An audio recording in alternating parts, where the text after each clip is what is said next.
সকল মিথ্যে অপবাদ মাথায় করে নিয়ে এবার আইনি পদক্ষেপের দিকে এগোবে অনির্বাণ। হ্যাঁ বন্ধুরা, ভিডিওতে লাইক দিয়ে দেখতে থাকুন। কোয়েল বলতে থাকে, কি অনির্বাণ, আমি কেমন দিলাম, এবার নিশ্চয়ই তুমি কোনো মতে আমাকে বাড়ি ছাড়া করবে না। তখন এই কথা বলে অনির্বাণ বলতে থাকে যে তোমার কি মনে হয় যে তুমি এরকম করে মিথ্যে অপবাদ আমার কাঁধে চাপিয়ে আমাকে সকলের সামনে হেনস্থা করে তুমি এই বাড়িতে ঠাঁই থেকে যেতে পারবে? সেটা কোনোদিনও সম্ভব না কোয়েল। আমি প্রয়োজনে আইনি পদক্ষেপ নিয়ে আমি আইনি লড়াই লড়বো তোমার সম্মুখীনে, কিন্তু কোনো মতে আমি তোমাকে এই বাড়িতে আর বরদাস্ত করবো না। কারণ তুমি ভুলে গেলে চলবে না যে এই বাড়িটা আমার, তাই আমি এই বাড়িতে কাকে রাখবো কি না রাখবো সেটা নিতান্তই আমার ব্যক্তিগত সিদ্ধান্ত। যেহেতু তোমার সাথে এখনো পর্যন্ত আমার সেরকম লিগালি কোনো রিলেশন হয়নি, তাই সেই সুবাদে তুমি আমার উপরে কোনো মতে জোর খাটাতে পারো না। তখন কোয়েল বলতে থাকে যে তার মানে তুমি আমাকে তাড়িয়ে দিলে কিন্তু তোমারই বিপদ বাড়বে অনির্বাণ।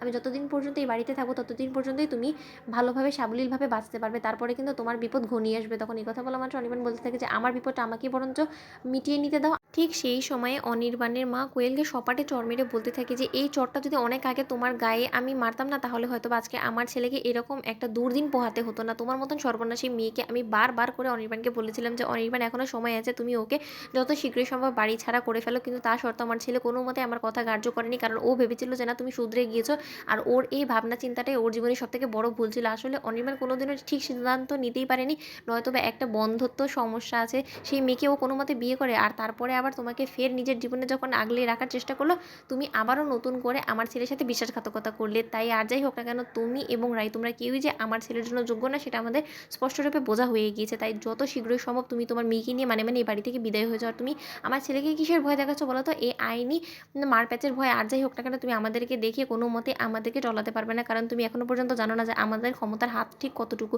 তখন এই কথা বলা মাত্র কোয়েল বলতে থাকে যে যদি আমি নারী নির্যাতন কেসে যাই তাহলে আপনি বুঝতে পারছেন যে আপনার ছেলেকে কোনো মতে আপনি আইনের হাত থেকে বাঁচাতে পারবেন না, আপনাকে একটু হলেও আমাকে ভয় করা উচিত। তখন অনির্বাণের মা বলতে থাকে যে ভয় জিনিসটা আর যাই হোক না কেন তোমার এবং নীলুর করা উচিত, কারণ এবার তোমরা দুজনেই নিজেদের চক্রান্তেই ফেসে যাবে। কারণ তোমরা কি মনে করছো যে তোমরা আমাদের জীবনে এতটা সর্বনাশ ডেকে এনে তোমরা এমনি পার পেয়ে যাবে? তোমরা যদি আমার ছেলের বিরুদ্ধে মানহানির কেস করো তাহলে কিন্তু আমরাও তোমাদের বিরুদ্ধে কেস করতে বাধ্য হবো। আর তখন নিশ্চয়ই তুমি বুঝতে পারছো যে এই কেসে ঠিক কে জিতবে।